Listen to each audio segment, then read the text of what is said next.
오늘의 사연 시작하겠습니다. 제 남편은 어릴 때 소아마비를 앓아서 다리를 약간 저는 장애를 가지고 있습니다. 하지만 그게 별 문제가 되지는 않았습니다. 남들이 보기엔 문제라 생각할 수 있지만 같이 살면서 그리 불편한 게 없었기 때문에 큰 문제가 안 된다고 생각했지요. 남편과는 일을 하다가 만나게 됐어요. 주로 전화나 메일로 남편과 소통했고 얼굴도 보지 못한 사람이지만 항상 진중하고 스마트하고 매너 있는 모습에 반했었죠. 꼭 한번 만나보고 싶은 사람이었어요. 그러다가 어느 날 남편 쪽 회사에 출장 갈 일이 생겨서 제가 우기고 우겨서 출장을 가게 되었습니다. 남편이 어떤 사람인지 너무 보고 싶었거든요. 미팅실에서 저를 맞이한 남편의 첫인상은 정말 잘생겼고 멋져 보였어요. 후광도 보였으니까요. 회의가 끝나고 걸어나가는 남편의 모습을 보고 좀 놀랐던 게 앞에서 말했던 것처럼 다리를 약간 절더라고요. 그때 알게 되었지만 이미 그런 모습들은 저에겐 아무런 문제가 되지 않았습니다. 전 적극적으로 남편에게 대쉬를 했어요. 하지만 남편은 처음엔 저를 많이 밀어내더라고요. 지금은 걸어 다닐 수 있지만 나이가 들면 다리에 힘이 풀려서 휠체어를 타야 할 수도 있어요. 그런 게 다 감당할 수 있어요? 다른 남자들처럼 무거운 거 못 들어줘요. 처음에는 그렇게 저를 밀어냈지만 저의 지속적인 구애 끝에 남편과 저는 사귀게 되었고 얼마 지나지 않아 결혼을 약속했습니다. 생각보다 결혼하는 과정은 어렵지 않았어요. 나이도 많고 결혼은 하지 않을 거라고 생각했던 딸이 결혼하겠다고 남자를 데려오니까 처음엔 좀 놀라시다가 남편의 인격과 사람 됨됨이를 보시고 허락해 주시더라고요. 오히려 남편 쪽 부모님이 좀 반대를 하셨어요. 남편의 장애를 제가 다 감당할 수 있겠냐고요. 하지만 저는 꾸준히 믿음을 드렸고 그렇게 저희는 결혼을 하게 되었습니다. 양가의 축복을 받으면서 결혼을 했기에 저는 이제 행복할 일만 남아있을 줄 알았어요. 그런데 인생에는 복병이 있더라고요. 그렇게 좋으신 시어른들 중 또라이가 한 명 숨어 있었어요. 바로 시아버지의 동생이었어요. 집안에서도 내놓은 개망난이라고 하던데 시어머니도 하지 않는 시짜짓을 본인이 하기 시작하더군요. 리어 저를 볼 때마다 시비를 걸고 소리를 지르고 왜 이렇게 저를 싫어하나 했어요. 그러다가 괴롭힘이 절정에 달한 사건이 생겼는데 제가 결혼 후 얼마 되지 않아 아기를 가졌어요. 양가에서는 모두 축복해주셨죠. 그런데 그 작은 아버지라는 분이 술을 드시고서는 이상하지 않냐. 다리도 성하지 않는 놈이 어떻게 저렇게 빨리 아이를 가질 수 있지. 수상해. 멀쩡한 대학 나와 직장 다니는 멀쩡한 처녀가 왜 같은 빙신이랑 결혼을 해. 뭔가 이상하잖아. 형이 재산이 많아서 돈을 보고 결혼을 한 것도 아니고 말이야. 이런 식으로 아이의 아빠가 남편이 맞냐면서 저를 막 의심하는 거예요. 저는 태어나서 처음 듣는 막말에 너무 충격을 받았어요. 결혼한 지 1년도 되지 않는 저에게 어떻게 이런 막말을 할 수가 있는지. 더 화가 나는 건 저만 무시하는 게 아니라 내가 정말 사랑하고 존경하는 남편을 바보 취급하는 거였어요. 제 말에 정신줄이 끊겼어요. 이미지고 뭐고 다 생각이 안 나더라고요. 매번 웃는 얼굴로 어른들을 대하던 제가 소리를 질렀어요. 이봐요. 저기요. 지금 제 남편한테 뭐라고 하셨어요? 빙신이요? 빙신이라고 하셨어요? 당신 미친 거 아니야? 그러자 그 작은 아버지라는 놈이 자기한테 당신이라고 했다고 난리를 치는 거예요. 그래서 제가 지 조카한테 빙신이라고 하는 놈한테 작은 아버님 소리를 어떻게 합니까?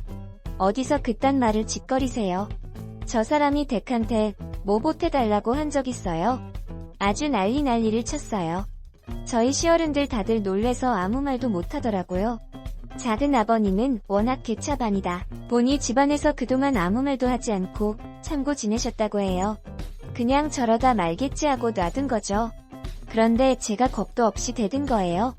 그놈은 깜짝 놀라고 저는 시부모님에게 끌려 나왔어요. 시아버지가 오늘은 그냥 집에 가라고 하더라고요. 신랑은 그냥 가만히 있으면 되는데 왜 대들었냐고 저를 나무랐어요. 똥은 더러워서 피하는 거야? 왜 작은 아빠 말에 그렇게 흥분해서 대들어? 이렇게 뭐라고 해서? 그날 남편하고도 또 대판 싸웠어요. 정말 스트레스 받고 화가 올라오더라고요. 그래서 그런 걸까요? 며칠 지나지 않아서 결국 아이가 유산되고 말았어요. 계류유산이 되었는데 아이가 빠져나오지 않아 계속 하혈만 해서 저는 수술을 해야 했고 이 사실을 알게 된 친정에서는 난리가 났어요. 시부모님도 화가 많이 나셔서 작은 아버지와 비그덕거리기 시작했죠. 저를 왜 그렇게 미워하나 했는데 다 이유가 있더라고요. 작은 아버지라는 놈은 아들이 하나 있는데 제 신랑보다 1살 어리대요. 모 도련님이라고 할게요. 몇 번 보지 못했지만 착한 사람 같았어요. 본인보다 어린 저에게 꼬박꼬박 형수님이라고 윗사람 대접해주고 작은 아버지라는 사람이 난리칠 때마다 미안하다고 본인이 전화해서 사과도 하시고요. 좀 안쓰러운 분이었어요. 도련님은 항상 저희 신랑보다 뭐든 잘했대요. 공부도 잘했고 직장도 좋은 곳에 들어갔고 키도 크고 얼굴도 객관적으론 잘생겼어요. 그런데 저희 신랑이나 도련님이나 나이가 들어도 결혼을 안 하고 있었는데 작은 아버지라는 놈이 자기 아들은 눈이 높아서 안 하는 거고 저희 신랑은 장애가 있고 능력이 안 돼서 못하는 거라고 말하고 다녔대요. 그런데 저희 신랑이 멀쩡한 저를 데리고 와서 결혼하겠다고 하니까 빈정이 상했나봐요. 저 객관적으로 예쁘지는 않지만 학벌이나 스펙은 좋거든요. 그러니까 저를 아주 미워했나봐요. 유산하고 난 뒤에 할머니 생신이라 모였는데 그때도 사과 한마디 안 하더라고요. 정말 사람은 변하지 않나봐요. 그런데 저 좀 여우가거든요. 복수가 너무 하고 싶어서 여우짓을 시작했어요. 어른들이 보실 때는 인사도 잘하고 말도 예쁘게 하고 작은 아버지를 잘 챙겼어요. 어른들 안 보실 때는 무시하고요. 그리고 크게 한 방 먹일 일만 기다렸어요. 저한테 신랑한테 한 무시를 참을 수 없었으니까요. 가끔은 그걸 그대로 당하고 산 신랑도 바보 같고 밉더라고요. 생각보다 기회는 빨리 왔어요. 시부모님이 연세가 있으시니까 인터넷 뱅킹을 못하셔서 제가 다 도와드리는데 작은 아버지 계좌로 큰 돈을 보내라고 하셔서 무슨 돈인지 여쭤보니까 시골에 있는 집 수리비라고 하더라고요. 저희 아빠가 건축 쪽 일을 하시니까 대충 아는데 금액이 좀 커서 아버님 혼자 다 내시는 금액이냐고 여쭤보니까 형제분들이 함께 내는 금액이라고 하는 거예요. 아빠한테 여쭤보니까 집을 아이 통째로 뜯어 고치지 않고서야 그 돈이 나오지 않는다고 하더라고요. 그래서 아빠 모시고 가서 집에 대한 견적을 다시 내봤어요. 아, 진짜 이 아저씨가 지는 돈 한 푼 안 내고 공사를 진행하려고 했더라고요. 아빠가 주신 견적서와 제가 낸 결론을 그대로 들고 가서 시아버지께 갔어요. 시아버지는 짐작은 하셨는데 문제를 키우고 싶지 않아서 모른 척 하셨다고 하셨어요. 저는 이건 좀 아니라고 말씀드리니까 한참 생각하시더니 형제분들 다 소환해서 의논을 하셨어요. 결국 작은 아버지가 최종으로 불려왔고 그동안 형제분들에게 여러모로 부풀려 받은 돈까지 다 추궁을 받으셨어요. 결국 시골집은 작은 아버지 혼자서 공사하기로 하고 일이 마무리되었어요. 한동안 잠잠하다 했는데 도련님이 결혼하면서 또 문제가 시작되었어요. 큰집 며느리인 저를 그렇게 괴롭히더니 본인의 며느리는 아주 쥐잡듯 잤더라고요. 오죽하면 그 집 며느리가 저한테 울면서 전화를 하겠어요. 저는 진짜 아이 생기기 전에 도망가라고 이야기해주고 싶었어요. 그런데 도련님이 너무 착하니까 차마 말을 못하겠더라고요. 동서 이 집안에서 그분만 좀 이상해. 그냥 무시하고 살아. 제가 이렇게 이야기하자 형님, 저 결혼할 때 집값에 5천만 원을 보태줬다는데 수시로 찾아와서 그게 내놓으라고 난리를 치고 소리 지르고 문을 발로 차요. 저 노이로제 걸릴 것 같아요. 뭐 저도 당했던 일이라 저는 그것 때문에 유산까지 했다고 이야기해줬죠. 그랬더니 이 집안 사람들 다 이러냐고 물어보더라고요. 또라이 보존의 법칙 알지? 미안한데 이 집에선 그분이 그걸 담당하더라. 다른 집안 어른들 다 좋아. 딱 그분만 그러니까 그분하고 보지 말고 살고 싶으면 그래도 돼 그랬더니 동서가 사실 자기 지금 너무 이혼 생각이 간절하다고 하더라고요. 그래서 제가 도련님은 너무 착하고 집안 어른들도 착하니까 딱 도련님만 보고 살고 집안 행사는 할머니 생신 정도만 챙기라고 대신 할머니한테만 아주 잘하면 된다고 알려줬어요.